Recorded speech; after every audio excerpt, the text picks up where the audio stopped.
About 5 years ago, my world was falling apart and I suffered from really, really bad anxiety.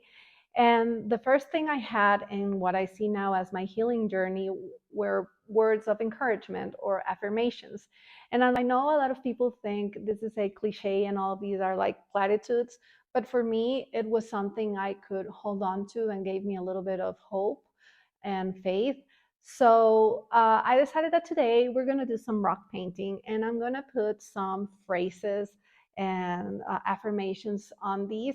And then I'm going to drop them in a walking path that's really close to my home because I believe that the right person is going to find these right words in the moment that they need them. So let's paint some inspirational rocks with me. These are the rocks that I'm gonna paint. They're white and beautiful. I found them in my house. I don't know why I had them.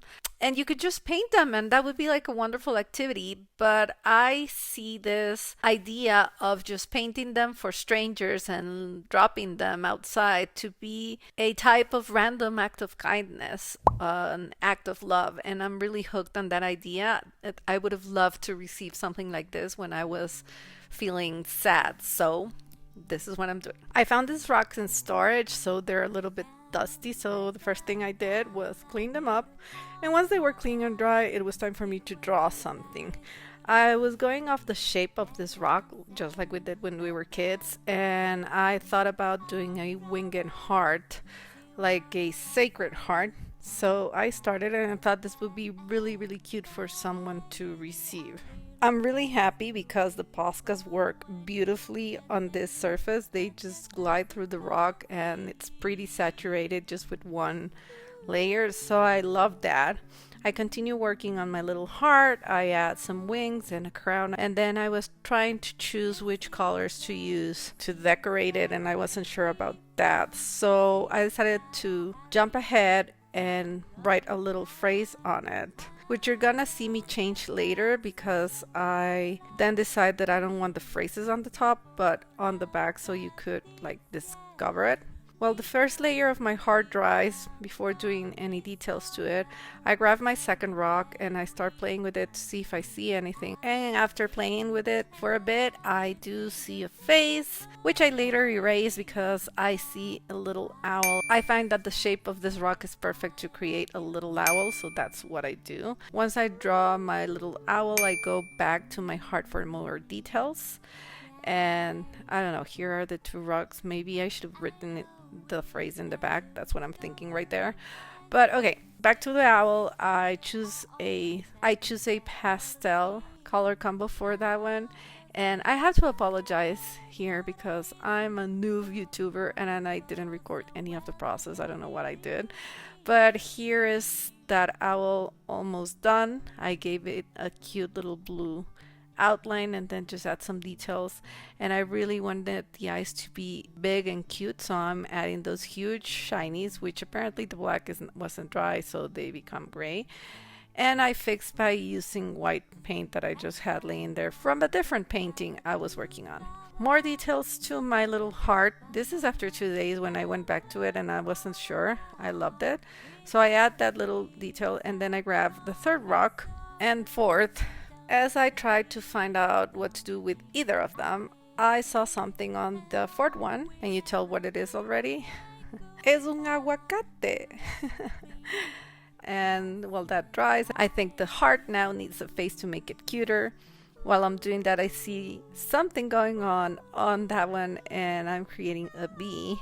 And this one, the shape was really random, but what happened was I was going through all the quotes I've saved on Pinterest and Instagram over the years, and I found one that I really wanted to do, so I created that little cloud with the rainbow rain just to put that quote on. You'll see it further along.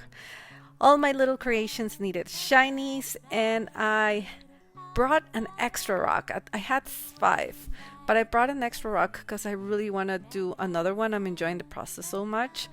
But before I think of something to do on that sixth rock, I go back and try to fix my owl's eyes to make it cuter. And for this one, I do a little character that I have on my sketchbook. I really, really love panda bears. So I wanted to do this one, and it's a cute little bear holding a heart, and it has wings as well. Now, time to do the phrases, and I'm gonna do these in Spanish because I am dropping the rocks here next to my home in Ecuador. So, this one says, "There's a blessing in your storm." That's the first one that I was inspired to do because of the phrase. And then the heart, which was the first, has the phrase in English, and then on the back it says, "Let love in." My little bee says, "You have two homes, nature and your body. Take care of both." And for the cute little panda, I wrote, "Life begins where fear ends." That's really powerful for me. That's one I really, really love. For the cute little owl, I wrote, "Trust your process, trust yourself." And for the avocado, I wrote, "If you don't plant it, it won't grow."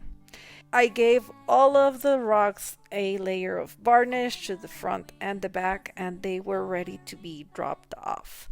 I think this is the exciting part, so let me show you where I dropped them. The cute little owl found the perfect spot on this tree, and of course I found really special spots for the rest of my rocks as well.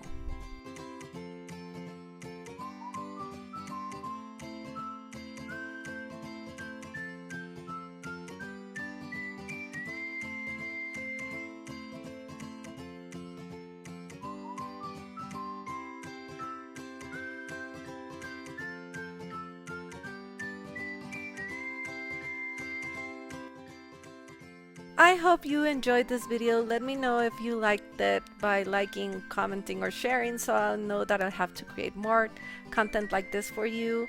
I'll see you next week. Have a wonderful day, and I'll leave you with some scenes of the walking path with the actual nature sounds on them. See ya, bye!